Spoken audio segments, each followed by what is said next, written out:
Terekam kamera pengawas, aksi kawanan pelaku curanmor berhasil gasak 2 unit sepeda motor dari salah sikor rumah di Jalan KH Ashari, Kelurahan 14 Ulu, Kecamatan Seberang Ulu 2 Palembang.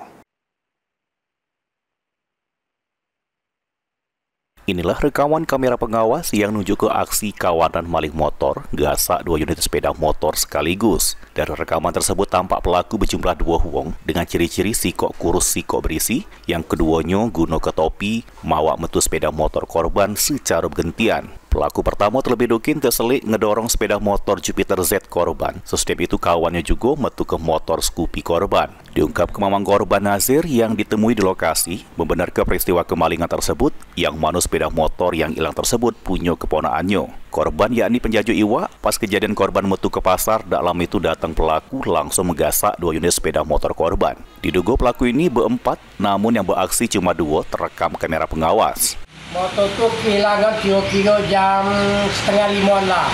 Subuh tu guys? Ya, subuh. Itu apa kakak tu kan jualan iwak. Mungkin dia jualan iwak tu. Beliau datang kan, yang maling datang, digotnya kan motor tu.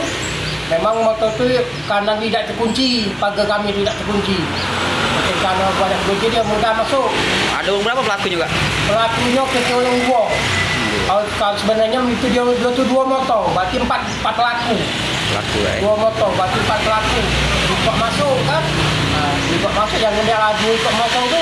Motor apa juga? Motor Scoopy sama motor Jupiter Z. Laporan kemalingan tersebut sudah dilapor ke korban ke pihak kepolisian, berharap pelaku bisa cepat tertangkap. Heru Wahyudi, PAL TV.